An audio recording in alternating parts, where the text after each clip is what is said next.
민수기 29장 12절에서부터 16절까지 말씀입니다. 구약성경 246면에 있습니다. 민수기 29장 12절에서부터 16절까지 말씀을 제가 봉독하여 올려드리겠습니다. 일곱째 달 16째 날에는 너희가 성회로 모일 것이요 아무 일도 하지 말 것이며 이래 동안 여호와 앞에 절기를 지킬 것이라.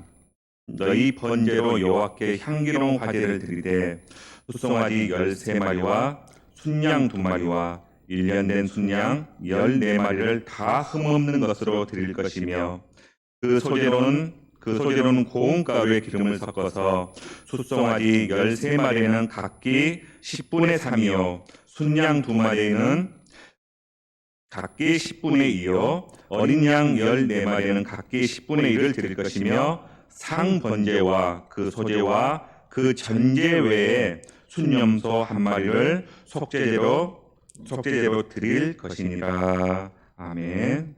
담임 목사님 나오셔서 추석절에 담긴 신앙이라는 주제로 하나님의 말씀 선포하여 주시겠습니다.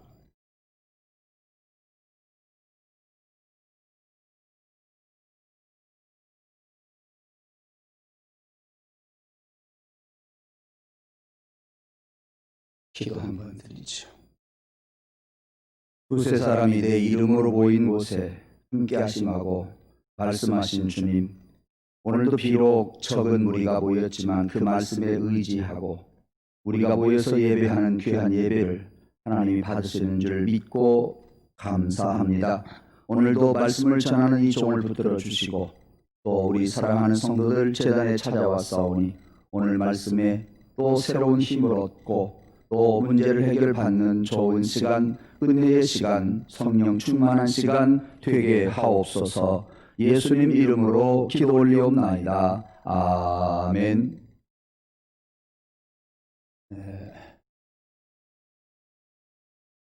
우리는 금년 2월부터 코로나19 바이러스로 지금까지 어려움을 많이 겪고 있습니다.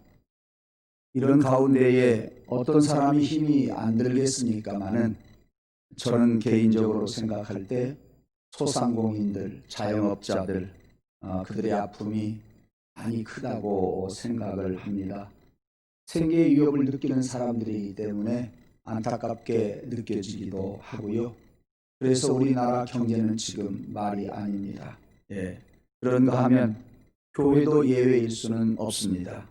우리 기독교도 어쩔 수 없이 온라인 예배로 대처해서 예배를 드려보았지만 예배답지 못함을 많이 우리가 느끼고 있고 예배가 많이 소홀해졌으며 예배의 본질이 많이 훼손되어져 앞으로 예배의 본질이 회복이 되어야 하고 훼손된 채로 그대로 정착이 되어지고 고착이 되어지면 안 된다, 이런 생각을 해보게 됩니다.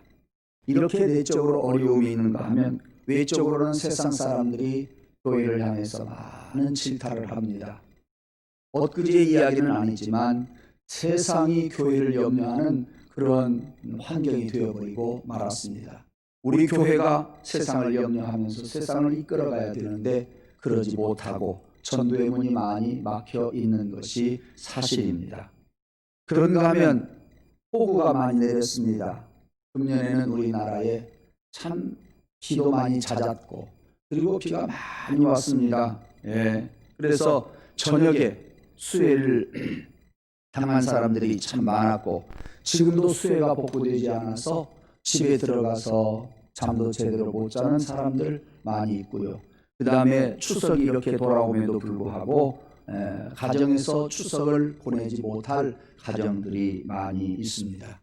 이런 때에 우리나라 정부에서는 명절날 고향에 가지 말자 이렇게 코로나 바이러스 감염 우려가 있어서 이야기를 합니다만은 제주도로 지금 가려고 비행기표를 끊으려고 하면 지금 하늘의 별따기입니다. 많은 관광지, 많은 사람들이 고향에 안 가지만 많은 관광지로 가는 것 같습니다. 예. 이것을 일컬어서 축항스라고 이야기합니다. 추석 바캉스. 예. 이러한 또는 새로운 신종어가 생기기도 하네요. 하여튼 비도 많이 오고 잦은 비에 큰 더위는 우리가 많이 모르고 그냥 지나왔고 보니까 성큼 가을이 딱 되어버리고 말았습니다.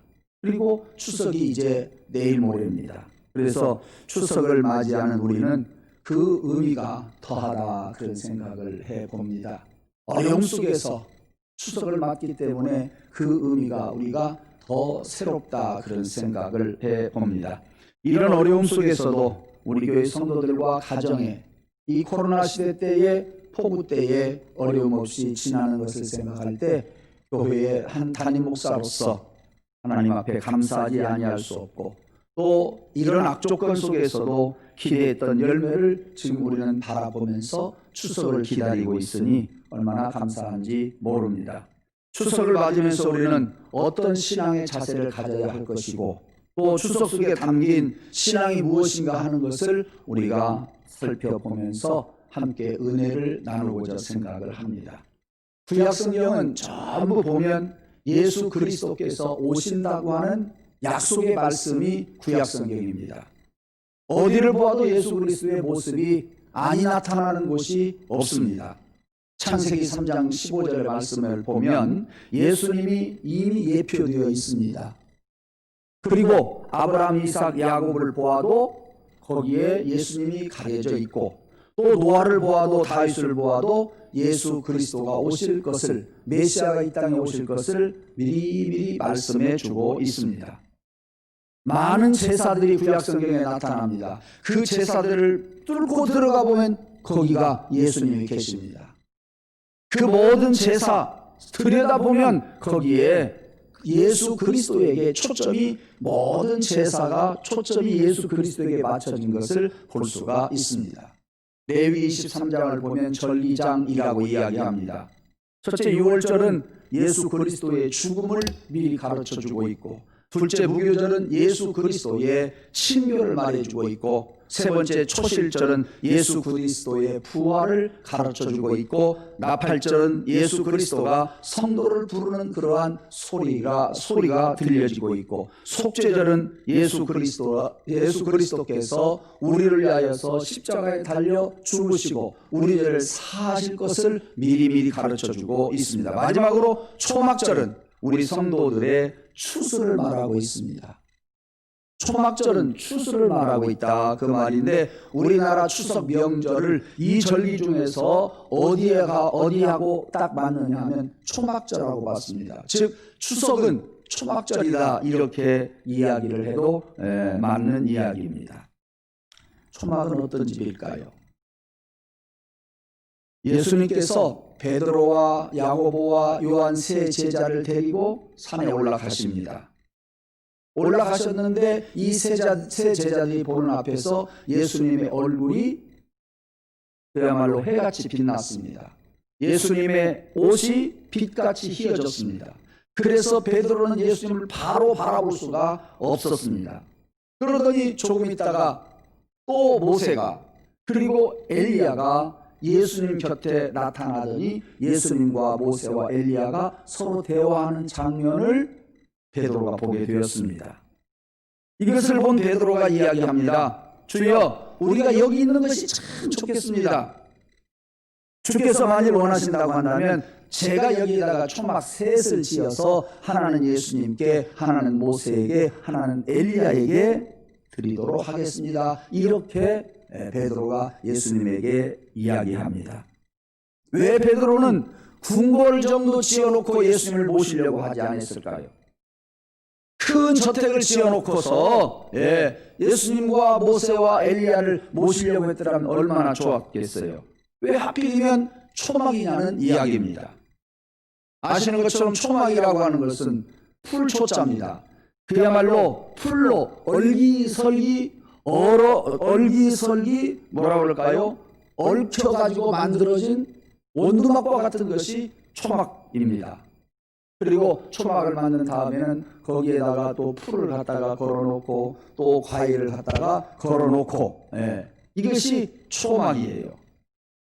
베드로는 왜 이러한 초막에 예수님과 모세와 엘리야를 모시려고 했느냐? 그런 이야기입니다. 이스라엘 백성들은 초막절이 오면 초막을 만들어 놓고 일주일간 초막절을 지키게 되어 있고, 오늘 본문 말씀을 보면 첫째 날 어떻게 초막절을 지내야 할 것인가를 말해주고 있어요. 17절 이하에 보면 두 번째 날, 그 뒤에 보면 세 번째 날, 이렇게 일주일간 초막절을 어떻게 지켜야 할 것인가를 오늘 본문에서 그리고 뒤에서 설명해 주고 있습니다. 그러한 초막절은 언제부터였느냐? 이스라엘 사람들이 모세 시대 때부터 계속 이어져 왔습니다. 이 초막이 무엇을 의미하느냐? 그겁니다. 첫째, 초막은 구원의 집입니다. 그리고 심판의 집입니다. 초막절은 금방 이야기한 것처럼 추수절기예요. 우리나라 추석은 추수를 앞두고 그야말로 벌판에 많은 오곡백과들이 익어가는 것을 보면서 우리가 추석을 쐴니다. 그런데 추수라고 하는 것은 알곡은 곡간으로 가지만 쭉정이는 불 속에 들어갑니다. 즉 심판을 의미한다, 그런 이야기입니다. 느헤미야 8장 16절 말씀에 보면 초막을 만드는 장소가 나와요. 보니까 지붕 위에다가 만들기도 했고, 이스라엘 사람들은 뜰 안에다가 만들기도 했고, 하나님 전 뜰에다가 만들기도 했고, 숨은 광장에다가 만들기도 했고, 에브라임 문 광장에다가 초막을 짓기도 했습니다. 옥상이 넓은 사람은 오늘날로 말하자면 옥상에다가 초막을 지었다, 그 말이에요. 마당 뜰에다가 초막을 지었다, 그 말이에요. 또는 집 안에 들어와서 베란다에게 초막을 지었다고 해도 틀림없을 겁니다. 그뿐이 아닙니다. 그것도 어려운 사람, 즉 여기저기 다니는 사람들은 심지어 낙타 위에다가 초막을 지었대요. 배를 타고 가는 사람 배 안에다가 풀을 걸어놓고 열매를 갖다가 놓고 초막절을 하루 이틀 사흘 나흘 다섯 여섯 일에 이렇게 초막절을 지켰고, 여행 중인 사람은 호텔 안에 방에다가 풀도 갖다 놓고 열매도 갖다 놓고 그것을 바라보면서 초막절을 지켰다고 합니다. 이렇게 초막을 만들고 가을에 추수한 많은 열매들을 매달아 놓고 그 속에서 가족이 살았어요. 며칠을 7일 동안을 살았어요. 이렇게 초막 안에는 누가 뭐라고 해도 추수해서 알곡들이 들어가는 곳이에요. 쭉정이는 불 속에 태워버렸습니다. 그러니까 그들이 초막 안에서 일주일간 지냈다는 이야기는 내가 알곡이다, 그 말이에요. 내가 알곡이다, 그 말이에요. 내가 구원받았다, 그 말이요. 나는 축정이가 아니라, 그런 이야기예요. 그러므로 초막절을 지어놓고 그 안에서 산다고 하는 것은 열매를 그 안에 놓고 초막절을 지켰던 것처럼 나는 알곡이다, 나는 심판의 대상이 아니다, 그러한 말씀입니다. 우리도 알곡 신자가 되어야 초막 안에 들어갈 수 있다는 이야기예요. 그러므로 초막은 구원의 집이요, 알곡은 초막 안에 들어오지만 쭉정이는 불에 태워버렸어요. 이 초막은 그래서 심판의 의미가 있다 하는 이야기입니다. 이렇게 베드로는 예수님을 향해서 초막을 지어드리고 싶다고 말한 것이에요. 알곡이 되었다고 하는 그러한 증거라, 그런 이야기입니다. 이스라엘 사람들이요, 이런 고백을 한대요. 사람 중에 제일 중요한 사람은 누구냐? 대제사장이다. 또 장소, 어느 장소가 있는데 장소 중에서 제일 중요한 장소는 어디냐? 성소와 지성소, 여기 이 지성소다. 이스라엘 사람들 이야기예요. 그 다음에 세 번째, 날 중에서 제일 중요한 날은 언제냐? 대속죄일이다. 우리 태양력이 아니라 10월 10일 날이 대속죄일이에요. 이 태양력하고는 달라요. 그 대속죄일이 제일 중요한 날이고, 마지막으로 여러 가지 일사자, 일 중에서 제일 중요한 일은 뭐냐? 죄사함 받는 일이다. 이스라엘 사람들은 이렇게 대제사장이 제일 중요한 사람, 그리고 지성소가 제일로 중요한 장소, 그리고 날 중에서 제일 중요한 날 대속죄일, 또 일 중에서 가장 중요한 일, 가장 중요한 사업, 이것은 죄사함 받는 일이다. 이렇게 입버릇처럼 그들 늘 이야기를 하면서 살았다고 합니다. 죄사함 받고 구원받는 것이 사람에게 가장 중요한 일이다, 그 말이에요. 그러잖아요. 세상에 무엇이 있은들 소용이 있겠습니까? 죄사함 받고 구원받는 것, 이것이 가장 큰 일이요, 가장 중요한 일입니다. 이런 예를 하나 들으면 이해가 좀 될 거예요. 옛날 중세 시대 때에는 왕들이 전쟁터에 직접 나가서 싸웠어요. 한 번은 왕이 전쟁터에 나가서 싸우다가 적군들에게 잡혀서 금방 죽게 생겼는데 한 젊은 병사가 그 왕을 구해냅니다. 왕궁에 돌아왔던 이 왕이 그 젊은 병사가 생각이 나는 거예요. 그래서 다시 불렀어요. 왕궁에 왔던 병사에게 선물을 대접하는데 다이아몬드와 루비 박혀있는, 다이아몬드와 루비가 많이 박혀있는 컵을 왕이 그 젊은 병사에게 선물을 합니다. 젊은 병사가 그 좋은 컵을 바라보면서 야, 이쁘다, 정말 좋고 신기하다, 감탄을 합니다.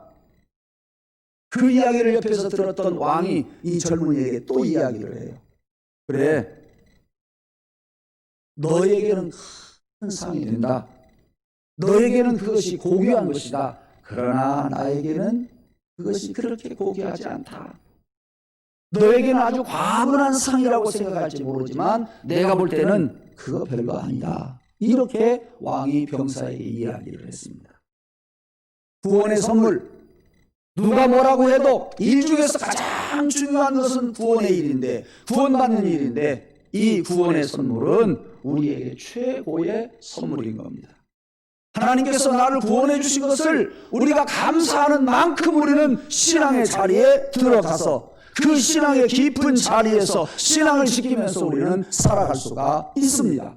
그 구원에 대한 감사, 그 구원에 대한 선물을 우리가 가볍게 여기면 그 구원은 나에게 많은 선물, 큰 선물, 귀한 선물, 이것으로 여겨지지 않습니다. 구원이 나에게 아주 소중한 것을 알 때에 이 선물은 하나님이 나에게 주신 가장 중요한 선물이고 가장 중요한 일이다. 이렇게 이야기를 하면서 고백을 하면서 살게 될 것입니다. 추석에는 결실을 해서 하나님의 곳간에다가 양식을 갖다가 놓는, 그리고 초막절은 열매를 갖다가 일주일간이라도 갖다 놓는 그러한 절기입니다. 그러므로 초막절은 구원에 대한 메시지가 들어있고 심판에 대한 메시지가 들어있다 하는 것을 여러분들이 꼭 아시기를 바랍니다. 두 번째는 이 초막절은 부요의 집이기 때문에 부요를 생각하게 하는 초막절입니다. 추석은 가을 추수를 다 하지는 않았지만 가을 추수의 시작을 알리는 것이 추석이고, 그 추수를 할 수 있는 것에 대해서 우리가 감사하는 것이 추석절입니다. 그러므로 추석절은 부요합니다. 초막절, 그래서 부요합니다. 추수에서 1년 중에 가장 풍요한 절기가 추석이고 그리고 초막절이죠. 그래서 그 초막절은, 그래서 추석절은 즐거워하며 춤추며 함께 노래할 수 있는 절기예요. 추석은 그러한 풍성한 노래와 풍성한 춤과 많은 즐거움이 있는 그러한 절기고 초막절도 마찬가지다, 그런 이야기예요. 밝은 보름달 밑에서 강강수월래하는 그런 추석이에요. 그런데 우리는 추석절을 그래서 뭐라고 그럽니까? 그렇게들 항상 이야기합니다. 더도 말고 덜도 말고 오늘만 같아여라, 그렇게 말하잖아요. 왜? 넉넉합니다. 그래서 제 경험으로 보면 이 추석 때, 설 때는 우리들이 많이 긴장을 안 하는 것 같아요. 넉넉해지는 것 같아요.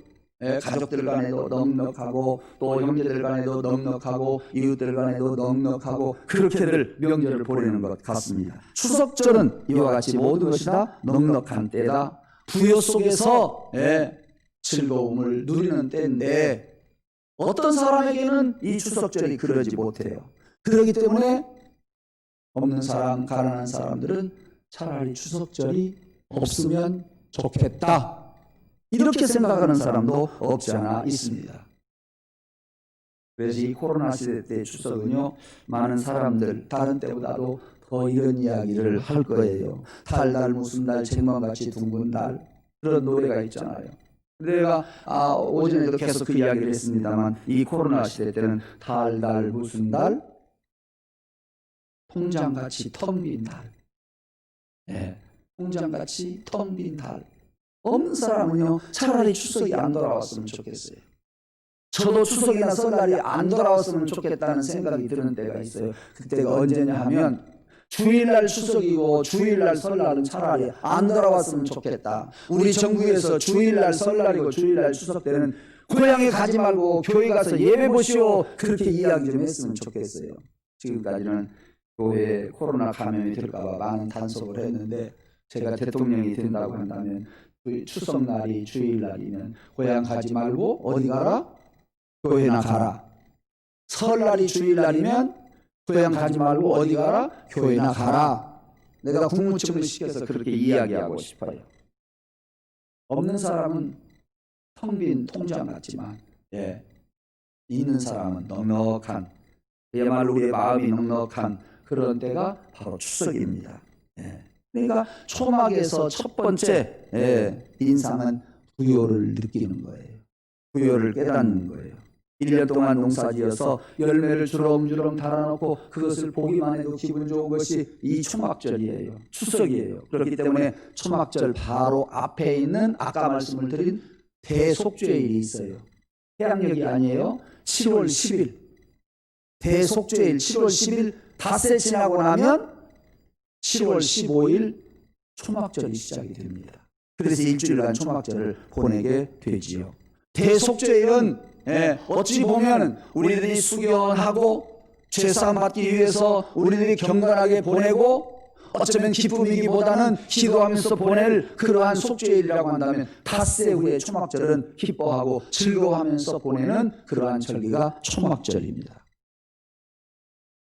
그래서 레위기 13장 40절 말씀에 보면 초막절 첫날에는 너희가 아름다운 나무 실과와 종려나무 가지와 무성한 가지와 신의 버들을 취하여 너희 하나님 여호와 앞에서 7일 동안 즐거워할 것이라 그랬습니다. 하여튼 초막절은 이렇게 즐거워해야 하는 그러한 즐거워하는 절기입니다. 부요의 축복이 주어지는 그러한 절기입니다. 요한복음 10장 10절 말씀에 보면 도적이 오는 것은 도적질하고 죽이고 멸망시키려는 것뿐이요 내가 온 것은 양을 생명을 얻게 하고 더 풍성하게 하기 위해서 내가 왔다고 예수님은 요한복음 10장 10절에서 그렇게 말씀하고 계십니다. 더 풍성하게 하기 위해서 주님이 오셨다 그랬습니다. 추석에는 하나님이 주시는 부요를 생각하면서 살아야 돼요. 이렇게 넉넉하게 먹고 넉넉하게 보내는 거 우리의 기쁨으로 끝내지 말고 하나님이 주신 은혜요, 하나님이 주신 기쁨이다. 여러분 추석절에 그것을 느끼고 추석을 보낼 수 있기를 원합니다.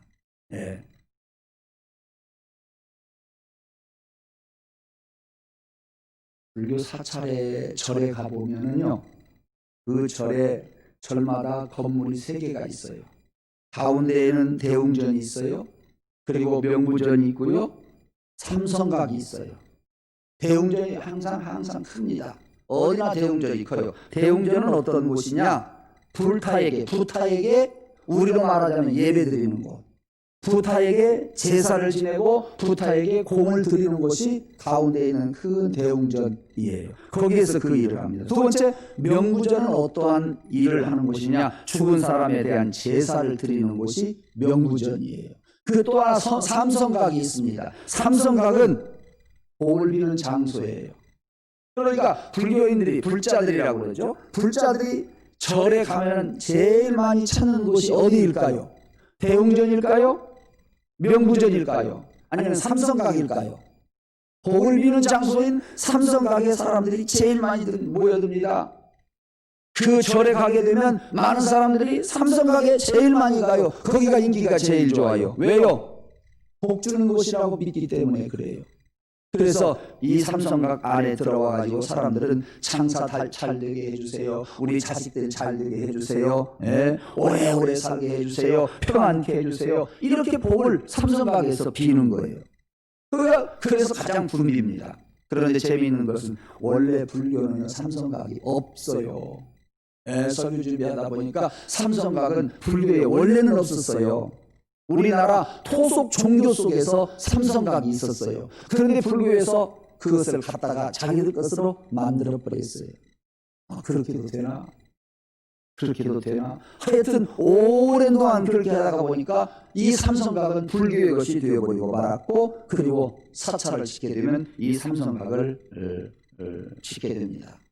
여기에서 불교인들조차도 절에 와가지고 삼성각에 가서 복 비는 사람, 그는 기복신앙이라고 스님들이 또 이야기를 해요. 그렇게 되어서는 안 된다고 스님들이 이야기를 해요. 네. 그게 기복신앙이에요. 여러분, 저 미륵사지 있죠. 미륵이라는 말은 뭔 말인지 아세요? 우리 기독교 용어로 말하자면 예수 그리스도의 재림을 이야기하는, 내세를 이야기하는 것이 미륵신앙이에요. 불교에서. 그리고 기독교에서 복을 비는 기도가 얼마나 많아요. 금방 말씀을 드린 것처럼 대성각에서 복을 비는 불자들을 볼 수가 있어요. 그런데 제가 이 두 가지를 굳이 말하는 이유는 불교인들이 말하는 불자하고 불자들이 말하는 기복하고 우리 기독교인들 성도들이 말하는 기복은 그 복은 달라요. 그저 불자들이 삼성각에 가서 건강 주세요, 자식 잘 되게 해주세요, 오래 살게 해주세요, 평안케 해주세요, 이런 그냥 무조건 빌어요. 무조건 빌어요. 그러나 우리 기독교가 복을 구하는 것은 그게 아니란 말이에요. 다르단 말이에요. 하나님께서 우리를 구원해 주신 것을 감사합니다는 거예요. 여러분들이 기도할 때에 뭐 달라고 그렇게 기도하기보다는 하나님께서 내게 베풀어 주신 은혜가 이러이러한 은혜였습니다. 감사합니다. 그렇게 감사합니다 고백할 때에 더 큰 은혜가 내게 온다. 우리의 신앙생활은 하나님이 베풀어 주신 은혜에 감사하는 거예요. 감사함으로 하나님이 복을 주시는 것이다, 그런 이야기예요. 그래서 불교에서 말하는 불자들이 구하는 복하고 우리 성도들이 구하는 복은 다르다. 그런데 불교에서 말하는 복 달라고 하는 기복신앙, 우리 기독교에도 많이 있어요. 이런 이야기를 하는 저도 많이 있어요. 솔직히 말해서 성도들 감성금하고 성도들이 어떤 일을 했을 때 기분 좋게 신앙으로 더욱더 살도록 기도하는 나의 모습을 볼 때 이것은 기복신앙하고 똑같다 할 때가 많아요. 우리는 그러한 기복신앙이 아니라 하나님이 내게 베풀어 주신 은혜가 너무도 큽니다. 구원의 은혜가 너무도 감사합니다. 그 은혜에 보답하기 위해서 우리가 열심히 기도하고 열심히 신앙생활을 하면 하나님이 더 큰 것으로 채워주시는 복이다, 그런 이야기예요. 추석절은 이와 같이 풍성한 복을 받는 절기, 복을 느끼고 복을 바라보고 그래서 기뻐하고 내 영이 풍요로워지는 추석, 내 마음이 넉넉해지는 추석, 내 육과 영이 풍요로워지는 그러한 추석이어야 한다, 그런 이야기입니다. 일본의 여류 작가 미우라 아야코라고 하는 사람 여러분 잘 알지요? 이 사람이 구멍가게를 했어요. 왜? 남편이 벌어다 주는 돈이 조금 시원찮았거든요. 그런데 의외로 구멍가게 일이 잘 되었어요. 장사가 잘 되는 거예요. 그래서 트럭으로 물건을 떼다가 계속 팔았어요. 일손이 부족하니까 남편이 직장을 그만두고 구멍가게를 이 아야코하고 함께 하는 거예요. 어느 날 이 남편이 아야코에게 이런 이야기를 합니다. 여보, 우리 가게가 너무나 많이 잘 되니까 주변에 이웃 가게들이 잘 안 되는 것 같아. 이웃 가게들이 힘들다고 그래. 그런데 이건 하나님이 원하는 것이 아니잖아. 아야코가 생각할 때는 자기 구멍가게가 잘 되니까 우리는 그것으로 끝날 것 같았는데 아야코의 남편은 그게 아니었어요. 이것이 하나님의 뜻이 아닐 것 같다. 이런 생각을 하고 자기 아내인 미우라 아야코에게 그 이야기를 합니다. 그래서 이 두 부부는 상의를 했어요. 많은 물건을 떼다 놓지 말자. 적당히 떼다 놓고 그리고 팔리면 그것으로 끝을 내자. 그래서 물건 드리는 것을 대폭 줄였습니다. 그러니까 이웃 구멍가게들이 다시 살아나는 거예요. 이웃 구멍가게들이 살아나면서 아야코는 가게에서 할 일이 적어졌어요. 할 일이 적어지자 아야코는 펜을 들고 글을 쓰기 시작을 합니다. 그것이 글을 쓴 소설이 뭐냐? 빙점이라고 하는 소설이란 말이에요. 그래서 이 빙점이 뭡니까? 더 많은 돈을 벌어주게 했어요. 대작이잖아요. 더 많은 돈을 벌어주게 했어요. 베스트셀러가 된 거예요. 그래서 하나님이 그 가정에 복을 주신 거예요. 그러니까 복을 달라고 하는 그런 기복신앙, 그런 신앙 가지고 살지 말고 우리는 추석절에 하나님의 감사해서 우리가 살아가면 하나님이 우리에게 필요 이상의 더 많은 것을 주심으로 더 큰 복을 받게 된다. 그 기복신앙이 아니에요. 이것이 하나님이 주시는 축복입니다. 추석에는 열매를 보면서 부여를 생각하는 절기인데 하나님은 우리들이 잘 되기를 바라고 기다리고 계십니다. 믿음으로 여러분들이 영적으로 풍요로워지고 또 육적으로도 풍요로워지는 그러한 추석이 되기를 원합니다. 마지막으로 네 번째 초막은 나그네 집이기에 천국을 생각하게 합니다. 여러분, 일주일간 초막을 씌워놓고 살 때 이 사람들 생각은 뭐예요? 일주일 지나고 나면 초막을 이제는 헐어버리고 어디로 가요? 내 집으로 들어가려고 마음을 먹어요. 초막의 한계가 바로 거기에 있어요. 근데 초막을 짓고 살아야 하는 이유는 뭐였어요? 하나님께서 우리들 나그네 인생 베풀어 주신 것을 생각하게 하는 거예요. 하나님 은혜에 감사하게 하는 거예요. 하나님의 은혜를 잊어버리지 말라는 거예요. 그래서 우리는 그 초막 안에서 하나님의 은혜를 깨닫고 일주일 후에는 초막을 너무 철거를 합니다. 그리고 어디로 들어가요? 집으로 들어가서 쉽게 말하면 일상으로 돌아가는 거예요.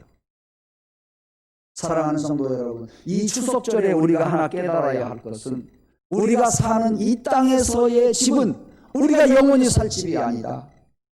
7일이 지나면 초막절을 다 헐어버리는 것처럼 우리가 이 땅에서 80년, 90년 살다가 보면 길어야 100년이에요.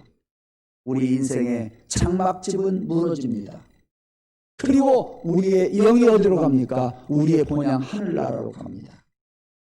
그래서 우리는 추석절에 생각해야 할 것이 여기가 영원히 살 곳이 아니다. 여기는 우리의 육신의 장막집이 무너지면 살 수도 없는 곳이다. 본집이 있다. 본향이 있다. 항상 초막절은 그래서 본향을 생각하게 하는 거예요. 그러므로 추석도요, 이런 결실을 맺은 다음에 정말 초막을 헐어버리는 것처럼 우리 인생, 우리 육신도 다 허물어지는 때가 있으니 본향을 생각하면서 추석을 보내는 그러한 성도들이 되기를 원합니다. 이제 말씀을 맺으려고 생각을 합니다. 우리는 모두가 이 땅의 나그네들입니다. 아무리 좋은 집이라도 초막 같은 일시적인 집에 불과하다 하는 것을 알아야 합니다. 다행히 우리 민족도 추석 되면 대이동을 많이 합니다. 고향을 찾습니다. 그럴 때마다 다음과 같은 진리를 우리가 느끼게 됩니다. 뭐냐? 추석 되면 조상묘에 가서 성묘를 하지 않습니까? 산소에 가서 벌초를 하면서 이것이 인생이다. 한때 세상을 떠들썩하게 그야말로 세상을 움직이면서 살았던 그 어떤 영웅도 세상을 떠나고 나면 땅속으로 흙으로 돌아가고, 이 사람 위에서 우리가 잔디나 뽑아줄 수 있는 그런 일밖에 할 수가 없어요. 다 흙으로 돌아갑니다. 인생은 나그네라 그런 이야기예요. 추석이면 우리는 나그네 생활을 하는 것, 이거 성묘 가서 깨닫고 돌아와야 합니다. 다시 한번 말씀을 드리지만 우리나라 추석이나 설날은 대이동을 합니다. 보통 이야기 들으면 3천만 명이 움직인다고 이야기를 하지요. 민족의 대이동이 있는 우리 대한민국, 그것을 바라보면서 우리는 여기 살다가 하늘나라 가게 되고 여기 살다가 본향에 가야 할 그런 하나님의 백성임을 우리는 꼭 알아야 하겠습니다. 인간의 고향을 찾고 싶어하고 또 고향을 찾고 싶어하는 것처럼 우리도 언젠가는 하늘 고향을 꼭 찾아야 합니다. 연어도 죽을 때가 되면 고향으로 돌아갑니다. 우리 사람들도 늘 고향이 생각납니다. 마음속에서 고향이 떠나지를 않습니다. 마음속에서 부모가 떠나지를 않습니다. 그렇습니다. 명절이 되면 그래서 즐거운 마음으로 고향에 가요. 고속도로가 많이 막혔어도 그리 많이 짜증 안 내고 고향에 와요. 이와 같이 하늘나라 가는 길은 즐거운 길이 되어야 하고 신앙생활은 언제나 즐거워야 합니다. 여러분 본향을 향해서 가는 지금의 순례길, 항상 즐거움으로 본향을 향해서 한 발자국 한 발자국 걸어가는 저와 여러분이 되기를 주님의 이름으로 축원합니다. 믿음 가지고 그 나라 갈 것을 고대하면서 여러분의 믿음 관리 잘 하시기를 원합니다. 추석절을 맞이해서 이 네 가지의 의미를 여러분들이 가슴에 새기고 살아가는 믿음의 사람들이 되기를 주님의 이름으로 축원합니다. 기도하겠습니다. 하나님 아버지, 오늘도 저희들이 이렇게 제단에 찾아와서 예배를 드리는 가운데에 우리 인생이 본향을 향해서 가고 있음을 생각해 보았습니다. 우리 인생이 유한함을 생각해 보았습니다. 우리 인생은 다 흙으로 돌아가는 것도 생각해 보았습니다.